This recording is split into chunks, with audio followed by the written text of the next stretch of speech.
오늘 소개해드릴 책은 바틀비 출판사에서 나온 과학자들을 울린 과학책이란 책입니다.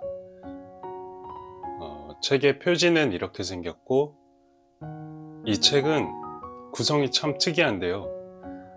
우리나라 과학자 10명 개개인이 과학책과 비과학책을 한 권씩 골라서 서평하는 형식을 취하고 있습니다. 제가 좋았던 파트들을 골라서 읽어드리고 감상평을 들려드릴게요. 오늘의 영상이 마음에 드신다면 좋아요 버튼을 눌러주시고 구독과 알림 설정 부탁드립니다. 그리고 여러분들의 생각이나 궁금한 점을 댓글로 남겨주시면 적극 반영하겠습니다. 여러분들의 참여가 큰 힘이 됩니다. 첫 번째로 읽어드릴 파트는 너무 유명하신 물리학자 김상욱 님이 쓰신 박준의 운다고 달라질 것은 아무것도 없겠지만 의 서평입니다. 우리는 타인을 볼 때 현재 눈에 보이는 직함, 경제적 능력, 집안 배경 등등 피상적인 모습만으로 한 사람을 재단하려 하는 경향이 있는데요. 우리가 보는 그 사람이 어떤 시간을 거쳐왔고 어떤 아픔을 견뎌 지금 여러분 앞에 존재하는지 생각해 본다면 상대방을 조금 더 이해하고 좀 더 따뜻한 사회를 만들 수 있지 않을까요? 저는 이 서평을 읽으면서 김용택 시인의 시 중 한 구절이 생각났습니다. 어느 세월, 어느 삶에 손 넣은들 쓰라려 목매지 않겠느냐.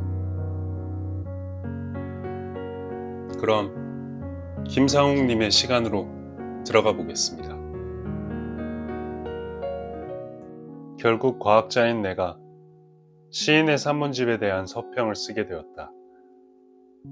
여기 그래서라는 접속사가 적절한 어휘인지 모르겠으나 그래서 이 서평에서는 바로 내 이야기를 쓰려고 한다. 시인 박준이 산문집을 통해 원했던 것도 이런 것이 아니었을까? 그래도 같이 울면 덜 창피하고 조금 힘도 되고 그러니까. 어린 시절 나는 사람들 앞에서 말하는데 장애가 있었다. 낯을 많이 가렸기 때문이다. 사실 낯을 가렸다는 말로는 충분하지 않고 거의 대인기피증에 가까웠다는 편이 맞을 거다. 설상가상으로 몸도 허약해서 감기를 달고 살았다. 나중에 감기가 아니라 알레르기였다는 것을 알고 얼마나 원통했는지 모른다. 입에 털어넣은 그 많은 감기약이 할 일 없이 내 소화관을 지나 변기로 직행했을 테니 말이다. 아무튼 나라는 인간은 일찌감치 공부나 독서를 취미로 갖기에 최적의 조건을 갖춘 셈이었다. 이따금 외롭기는 했지만 고독하지는 않았다. 외로움은 타인과의 관계에서 생겨나는 것이지만 고독은 자신과의 관계에서 생겨나는 것이기 때문이리라. 나의 낯가림을 치료하시려는 어머니의 손에 떠밀려 태권도를 배웠고 초등학교 2학년 때는 치맛바람에 힘입어 반장도 했다. 이후 학창시절 내내 반장은 내 차지였다.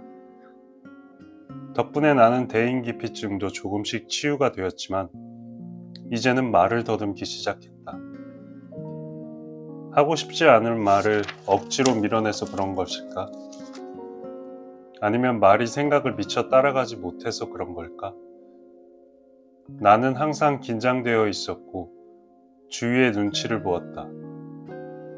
좋게 말하면 섬세한 스타일이었고 나쁘게 말하면 소심한 성격이었다. 나는 지금도 생각이 정리되기까지 말하기를 꺼린다. 생각이 정리되어 말을 하려 치면 주제가 다른 것으로 바뀌는 것이 문제다.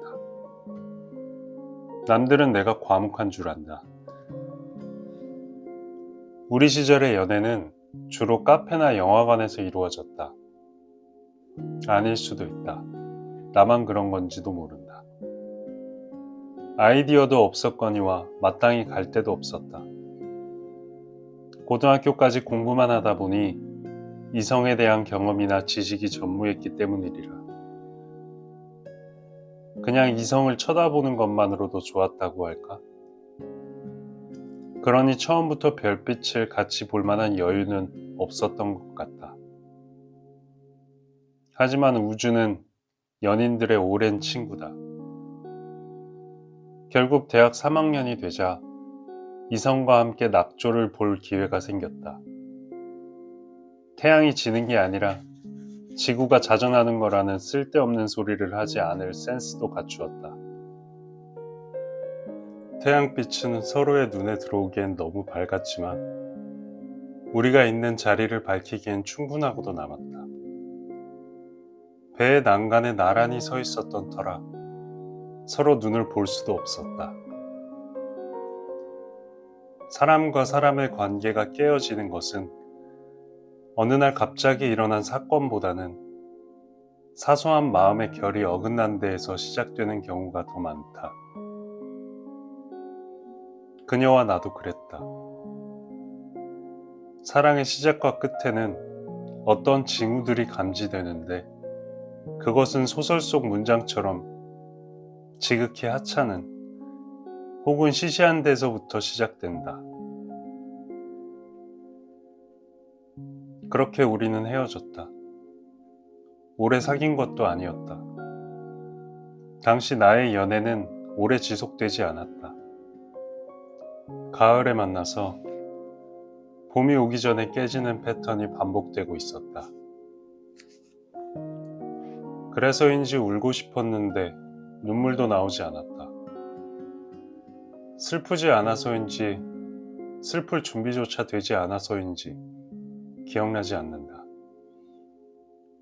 당시 나를 심리적으로 짓누르고 있던 집안의 경제적 상황 때문에 그녀와 노닥거리는 것마저 죄스럽게 느껴지던 시절이었다. 가난 자체보다 가난에서 멀어지려는 욕망이 삶을 언제나 낯설게 한다는 것을 알기 때문이었을까? 나는 가난이 뭔지 잘 안다. 우리 집은 70년대 말 자가용을 굴릴 정도로 여유가 있었지만 아버지의 사업이 실패하자 가세가 한순간에 기울었다. 전셋집을 2년마다 전전하다 보니 포장이사도 없던 시절이라 곧 이삿짐 싸기 전문가가 되었다. 고등학교 졸업하고 집을 나와 전원기숙사 생활을 하는 대학에 도망치듯 들어갔다. 그런데 이 망할 놈의 대학에서는 기숙사를 매년 옮겨야 했다. 10년 동안 매년 이사했다. 박사학위 받고 결혼하고도 내 집을 갖기까지 다시 10년 넘게 이사를 다녔다. 이사를 자주 해서 그런지 나는 물건에 대한 소유욕이 별로 없다. 앞서 이야기한 그녀와 헤어지던 해에 살던 집이 기억난다. 구파발 변두리 큰 마당이 있는 가정집의 반지하 새방이었다. 이사할 때 친구들 도움을 받았는데 나중에 후회했다. 친구들에게 내 치부를 보인 것 같았기 때문이다. 지하철 종점에서 버스를 타고 내려서 또 한참을 걸어야 했다. 가로등도 없는 공장 폐허와 숲을 지나서 사람만 지나다닐 수 있는 철교를 통해 시냇물을 건넜다. 어느 날인가 대학생 아들과 술 한잔하고 싶다는 아버지와 포장마차에 갔지만 아버지의 넋두리를 들으며 왜 온 것인지 후회했다. 나는 그렇게 아버지를 극복하고 어른이 되었던 것 같다. 내 잘못이 아닌 줄 알면서도 후회가 많던 시절. 가난에서 벗어나는 것이 20대 나의 가장 큰 목표가 되었다. 그래서일까? 가족도 멀리하고 잘 사는 친구들도 멀리했다.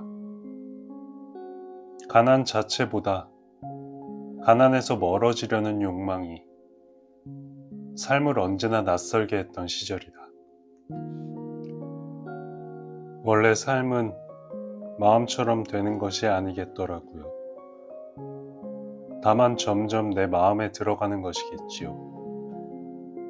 나이 먹는 일 생각보다 괜찮아요.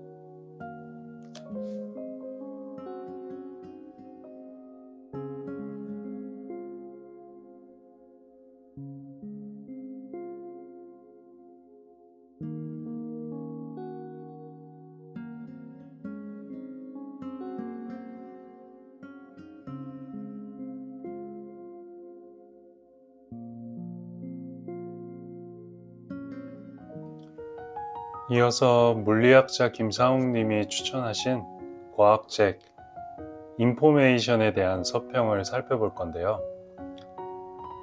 책의 저자는 글릭이고 제목은 인포메이션이란 책입니다. 이 책은 정보의 여러 역사적 측면을 파헤치는 책이고 덧붙여 김상욱 님이 서평을 하고 있습니다. 서평의 말미에 정보와 의미에 대해 김상욱 님의 생각을 서술하시는데 저도 평소에 같은 생각을 갖고 있었기 때문에 많이 공감이 가더라고요. 여러분들은 어떠신지 한번 들어보세요. 모르는 언어로 쓰인 메뉴판에서 음식을 고르는 것은 고역이다. 메뉴가 100개 있는 것이 2개 있을 때보다 더 복잡하고 모르는 것이 많으니 더 무지하다고 할 수 있다. 메뉴 100개의 엔트로피가 2개의 엔트로피보다 크다. 이렇게 엔트로피는 복잡성의 척도이자 무지의 척도다. 서재의 책들이 제목의 가나다 순으로 가지런히 정렬되는 방법은 단 한 가지이지만 뒤죽박죽으로 되는 경우는 수도 없이 많으며 엔트로피도 크다. 그래서 엔트로피는 무질서의 척도다. 하지만 여기에는 미묘한 부분이 있다. 가나다 순 정렬이 단 한 가지뿐인 것은 맞지만 왜 이것이 질서가 높다고 하는 걸까? 모르는 언어로 쓰인 책들을 생각해보자. 그 언어의 알파벳으로 정리되어 있어도 우리 눈에는 뒤죽박죽으로 보이지 않을까? 무질서나 복잡성 같은 단어는 그것이 수학적으로 엄밀하게 정의될 수 있을 때 의미가 있다. 서재의 책들을 보고 일반적으로 질서가 있는지 없는지를 말하는 것은 불가능하다는 말이다. 이제 우리는 거의 결론에 도달했다. 정보의 의미는 없다. 생명은 정보기계다. 생명의 정보는 복제되고 진화된다.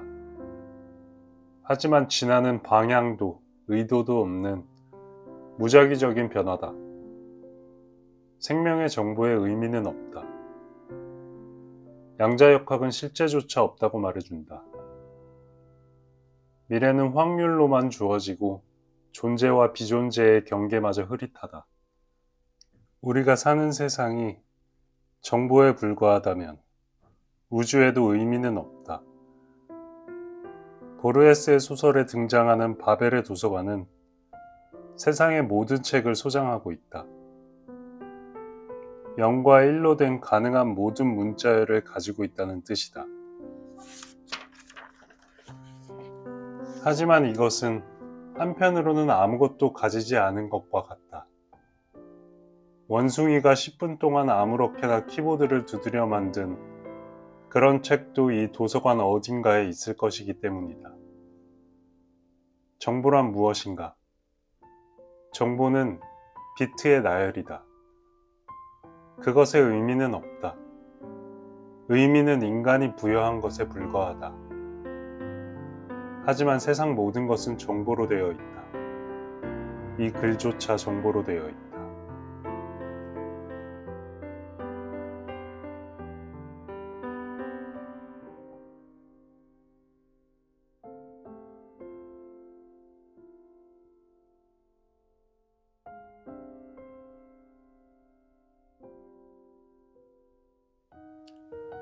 다음은 과학자 송유원 교수님의 추천책 김혜란 작가의 바깥은 여름입니다. 과학자라고 하면 뭔가 감정과 감정적 공감의 기대기보다 이성과 합리성만을 추구할 것 같은 딱딱한 이미지 아닌가요? 저는 약간의 편견 같은 게 있었는데 근래 타인지옥이라는 말이 밈처럼 유행했잖아요. 그만큼 사람들이 모이면 누군가는 그 관계로 인해 고통받을 수 있다는 사실을 보여주는 말이 아닐까 생각이 드는데요. 이럴 때 과학자라면 타인과 나 사이에서 고통을 유발한 지점을 정확히 분석해서 합리적 답을 도출하고 칼같이 행동할 것 같지만 가장 이성을 추구할 것 같은 그 집단에서조차 공동체에서 필요한 건 결국 타인에 대한 공감과 공감하기 위한 노력, 그리고 이해하려는 시도와 최소한의 예의가 아닐까라고 생각하게 됐습니다. 그럼 송규현님의 서평을 읽어드리겠습니다. 언제부터인가 소설을 읽지 않게 되었다. 아마도 어렴풋이 내 시간 속에서, 가까운 타인의 시간 속에서 쓰라려 목매는 순간들을 맨 얼굴로 대면하기 시작한 이유인 듯 싶다. 살면서 갑자기 마주하게 되는 쓰라림이 버거웠는데 소설 속에서까지 마주쳐야 하는 이런 형태의 삶이 내게 위로가 되기는커녕 지겨웠다. 과학자라는 나의 직업을 아는 사람은 과학을 하면서 감수성이 메말라 그렇게 되었다고 할 수도 있겠다. 사실 과학을 공부하고 연구하면서 나는 예민한 성격에 내가 불편했다. 과학은 공부하는 대상이 인간이 아닌 자연현상이라 멀리서 보면 신선노름처럼 멋져 보일 수 있고 인간사를 초월할 수 있을 것 같다고 상상할 수 있다.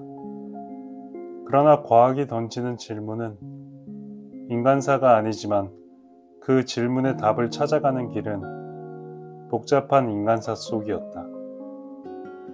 과학은 흥미있는 질문이 풀릴 것 같은 아주 드물게 찾아오는 순간이 주는 기쁨이 컸다. 그러나 과학자로서의 생활은 쉽지 않았다. 나에게 과학자라는 삶은 늘 시간에 쫓겨 팍팍했고 대상도 불분명한 끝도 없는 경쟁 속에 놓여 있었다. 과학은 인간이 모여 하는 작업이다. 혼자서 할 수 있는 학문이 아니라는 실험 학문의 특성상 실험실에서는 늘 다양한 인격들이 부딪히는 불협화음이 있었다. 내 실험실을 갖고 난 후부터는 타인의 인생에 끼어들기를 매우 꺼리는 내 성격에도 불구하고 매번 그 중재자가 되어야 하는 것도 낯설었다.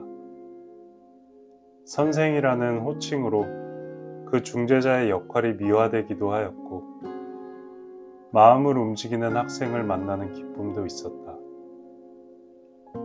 그러나 수양이 부족한 내게 이 역할은 버거울 때가 많았다. 아주 뛰어난 과학자들은 감성을 통해 과학적 통찰력이 더 깊어진다고 이야기한다.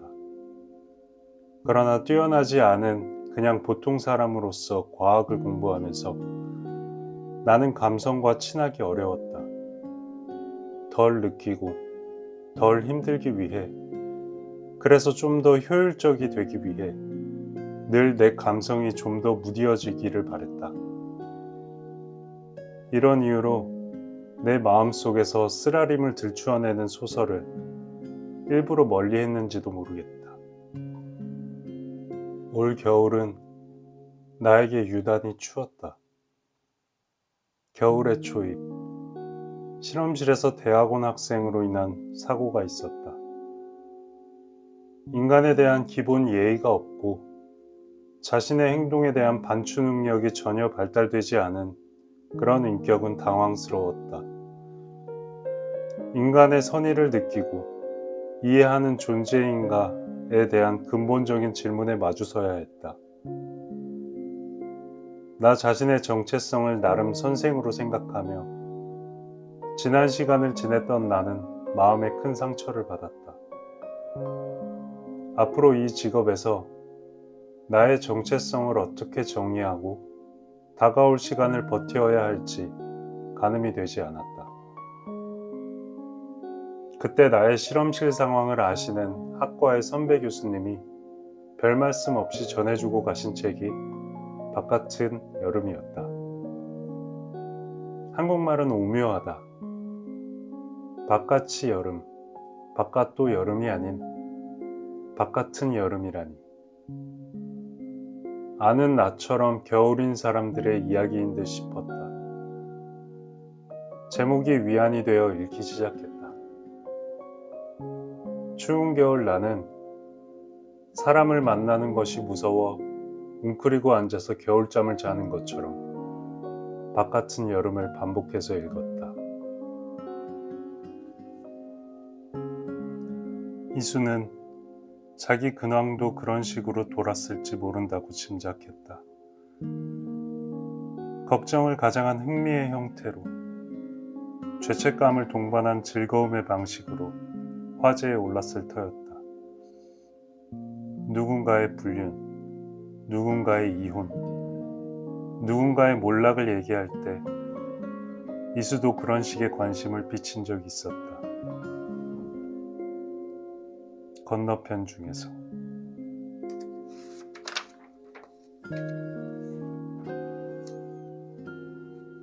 나는 늘 당신의 그런 영민함이랄까? 재치에 반했지만 한편으론 당신이 무언가 가뿐하게 요약하고 판정할 때마다 묘한 반발심을 느꼈다. 어느 땐 그게 타인을 가장 쉬운 방식으로 이해하는 한 개인의 역사와 무게, 맥락과 분투를 생략하는 너무 예쁜 합리성처럼 보여서. 가리는 손 중에서.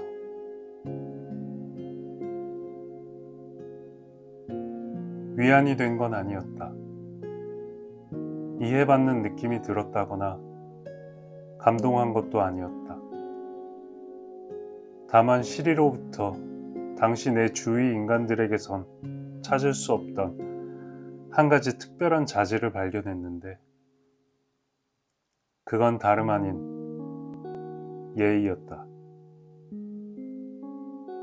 어디로 가고 싶으신가요? 중에서.